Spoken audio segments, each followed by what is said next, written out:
Welcome back. Welcome back. Welcome back. I wanted to go ahead and just give you some more messages regarding this whole high priestess situation that we have going on. And there definitely is a reason for that. The reason is because I just did another reading on YouTube.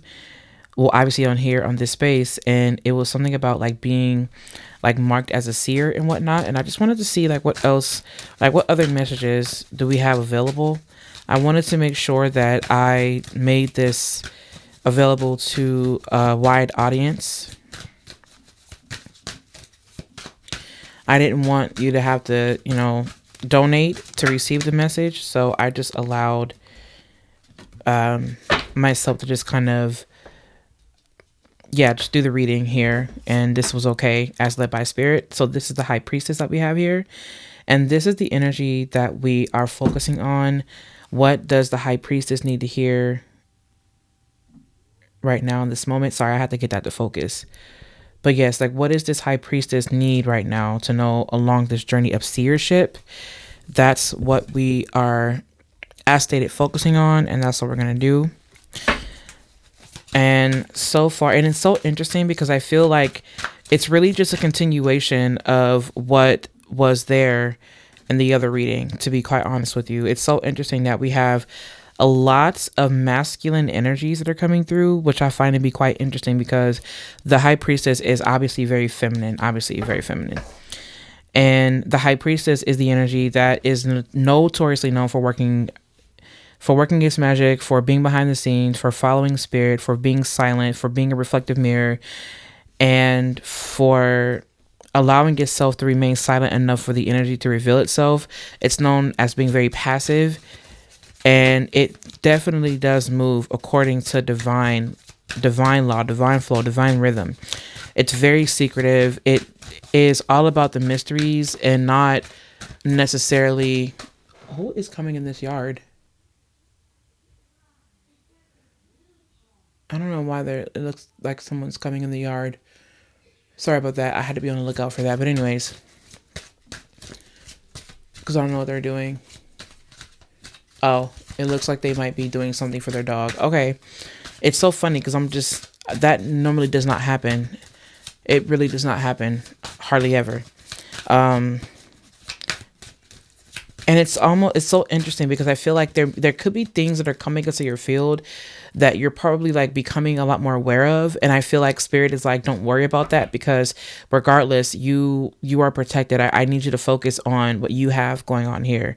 And I don't think that's really just like a message for me. I feel like there's someone that needs to hear that message. Like I know for a fact that it's not just coming from me because obviously I want to be on the lookout because obviously, this is our yard we're talking about and we have kids here. So of course I'm going to look to see who's coming, but in this instance, it's one of those things where you're not necessarily focused on any outside distractions. You're allowing yourself to just simply immerse into the magic. You're allowing yourself to immerse into the studies, into whatever you have going on for, you being a high priestess. Also with the Fool card coming out here, this is one of those things where it's a journey that you obviously have absolutely no control over. And it's one of those things like where we hear that so much, but how often do we really, really, really believe that truly? And it's one of those things where it sometimes feels a little bit burdensome, but the gains that happen, the gains that come with this, and it's not even about really gaining things financially or gaining things materialistically, although that could happen. It's one of those things where you start to understand the true meaning, the wealth, the richness of it all. And I'm not just talking about being rich as far as fame or fleeting moments and money and tangible things. No, this is deeply spiritual. This is where you become spiritually rich because you allow yourself to dive deeper into your divine feminine energies and you allow the divine masculine to set the stage or to create the space where you're safe and protected while you do your work. So they're really wanting you to understand that this is a journey that's going to require you to allow yourself to be led by spirit. And also you are wanting to get into your spiritual routine. Interestingly enough, I do not see the Hierophant here, but I don't need the Hierophant to show up just to validate how I feel.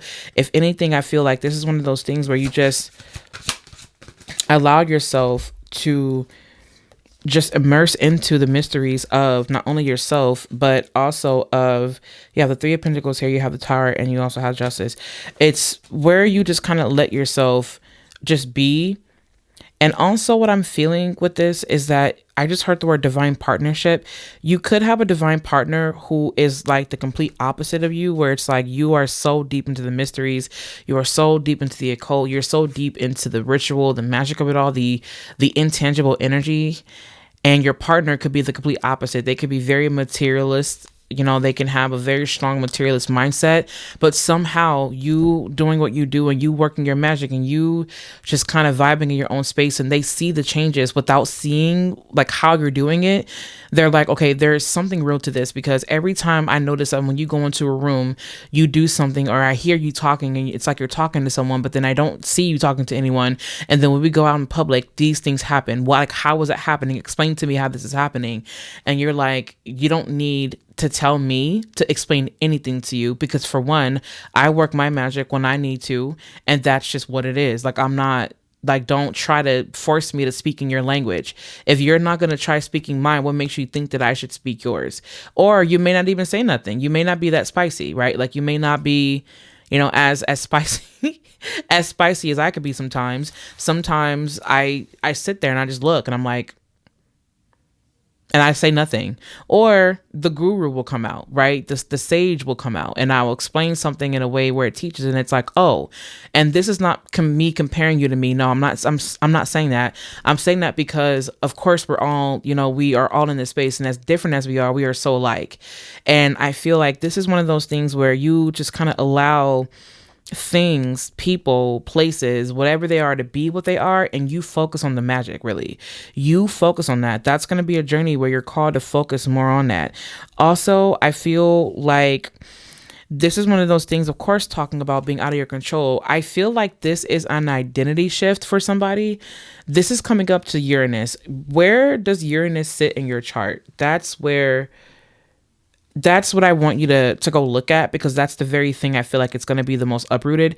For some of you, this is coming up as it being an identity shift, like a complete change in how you show up. One day you may be very, very rowdy, very rocky, very turbulent, and you could carry that energy, and somehow just with the snap of a finger or just overnight, something changes. Like, literally something changes overnight, and then it comes as a shock.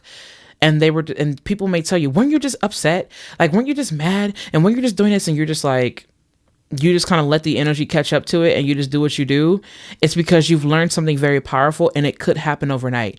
This energy is coming in, it's overnight. Like, it's a sudden shift, and no one sees it coming. You don't see it coming. It just happens, and you get adjusted to that. Or it's one of those things that you've been kind of working on and working at it for like years, months, weeks, years, days, whatever. And all of a sudden, one day it just clicks, and then it just changes everything forever. Like, you just start changing how you show up.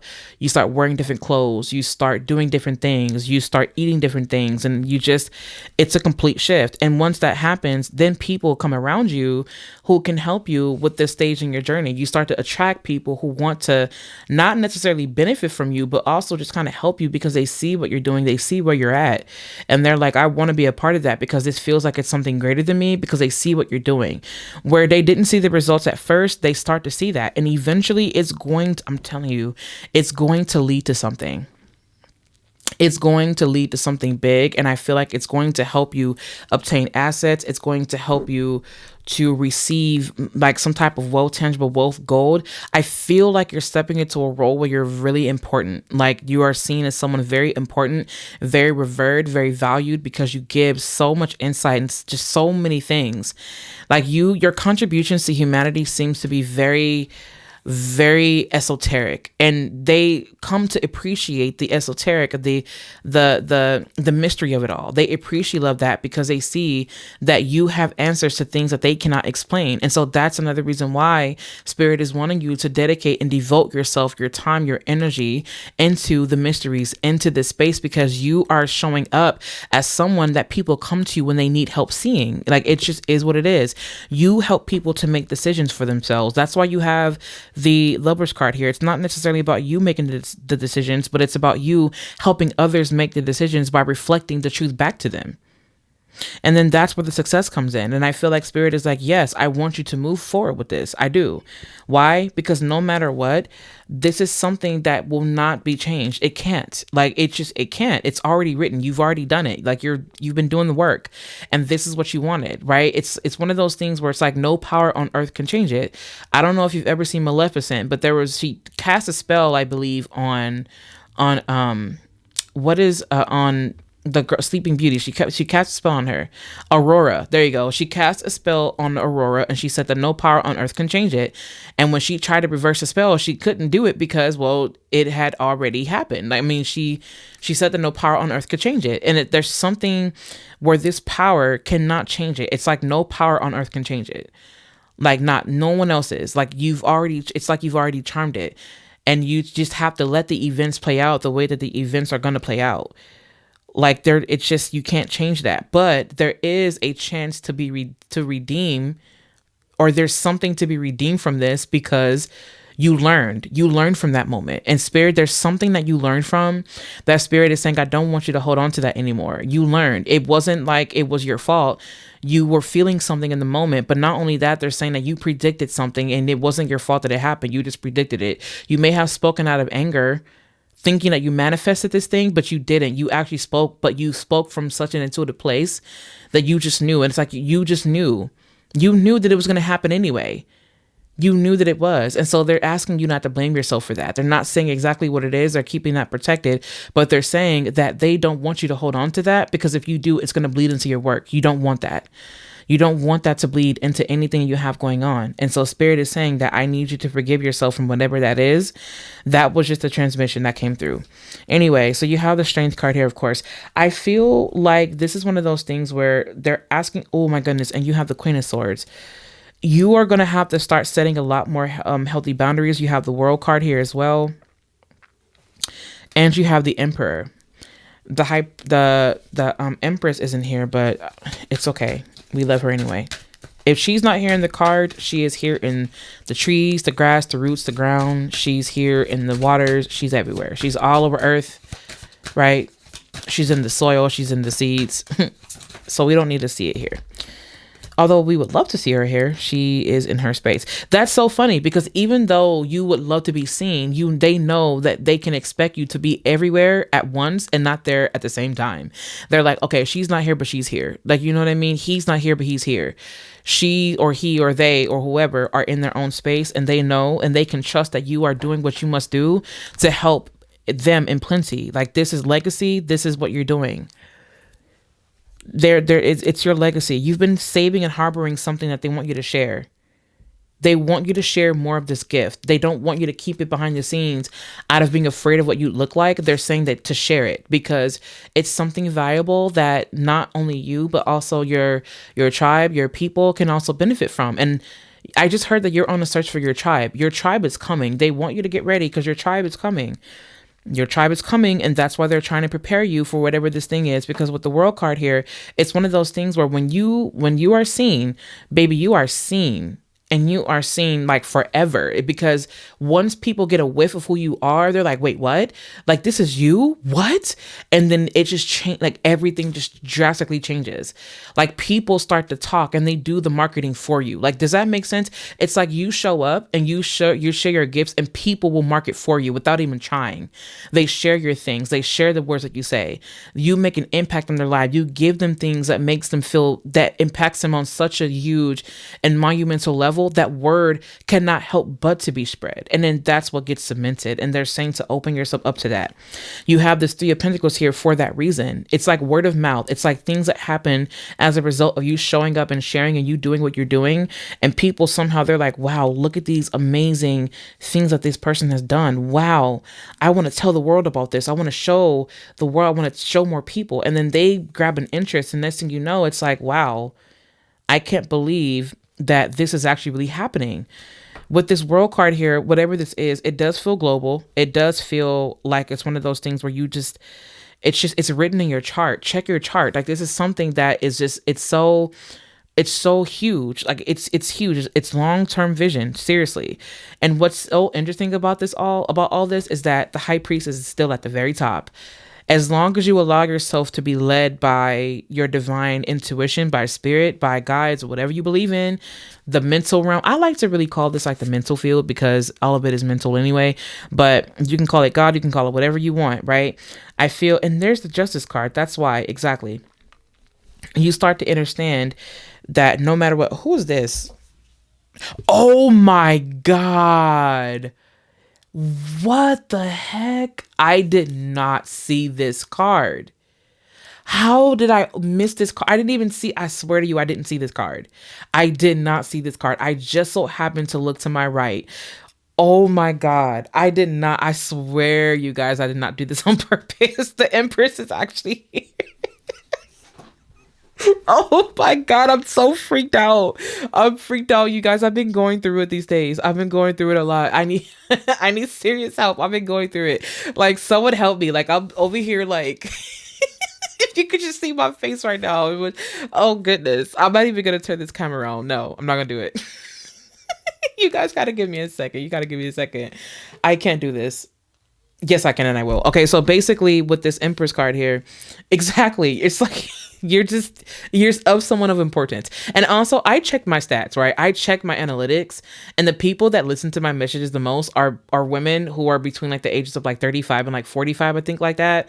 Help a sister out because I am literally on this journey. Please comment. Please leave me a comment, like a loving comment saying, Nuna, you're doing great. Why am I telling you this? I don't know. Because I feel like maybe I just need to say it. But anyway, you could relate to that. So anyways, yes, the Empress is definitely here. And the Empress is like, okay, well, now that you've seen me, finally, you finally look to the right and you see me. This is the energy where it's like, again, you are known. It's like you're known and you're seen. Take care of yourself. Take care of your body, right? This is the sweet treats. We know that you like sweet treats, but if your body cannot take it, do not force your body to eat the sweet treat. If it doesn't need it, go for walks. If you want to have a sweet treat, go for a walk afterwards. Eat some protein before you do that. Eat some fibrous vegetables, some fibrous vegetables where you can slow down the sugar spike. You don't want the sugar to be spiking, right? You don't want that. So what you want to do is you want to make sure that you take care of your body. If you want sweet treats, eat some fruit, eat some raspberries, right? Or eat fruit before you have the sweet treat. Why? Because it's going to help your body, not harm it, okay? Anyways, is that it, Spirit? Because the battery is dying and I don't want the battery to die on us. Oh, what was that? The letter. You have a letter here. You probably have like a letter incoming. Oh my goodness, the death card. Again, this card has been coming through a lot. Okay. Oh, wow. Okay. You have the death card. You have the man, the messenger. So you've got a message coming in, and whatever is coming in, it's, for some of you, it may not be as favorable, but I just heard that it's regarding an estate for somebody, or it's regarding like, like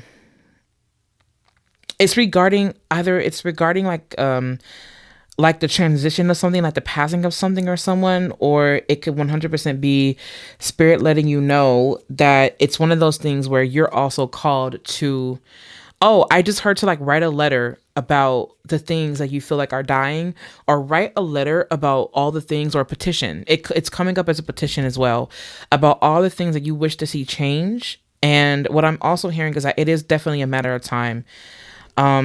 Yeah, you're about to go through a really huge, strong shift, a strong awakening, a strong remembrance. For some of you, it's not going to be very pleasant. For others of you, it's like you see it coming, you know it's coming. And at that point, what they're saying is that it's nothing that you can do to stop it necessarily. Spirit, can you please explain this mask card? I literally just heard that you don't need the mask. Like, you don't need the mask. Also, again, this is guidance. I see you partnering up with the divine masculine as well. Or this could be the divine masculine within you pairing up with your divine feminine to make things happen. So I want you to get with your partner and see how you can work together. It is a matter of time. What you both have in common is death, or it's death. You both have that in common. Let that be what helps you helped you make it somehow. That's an additional message. If you need anything from me, please feel free to visit me online and click on any link that is available down in the description box as well as in the comment section. Thank you for tuning in. I love you very much. I have to go. The battery's going to die. Subscribe. Send this to a friend. Send this to whoever you feel will need it. I love you. Join the circle, and I'll catch you in the next video.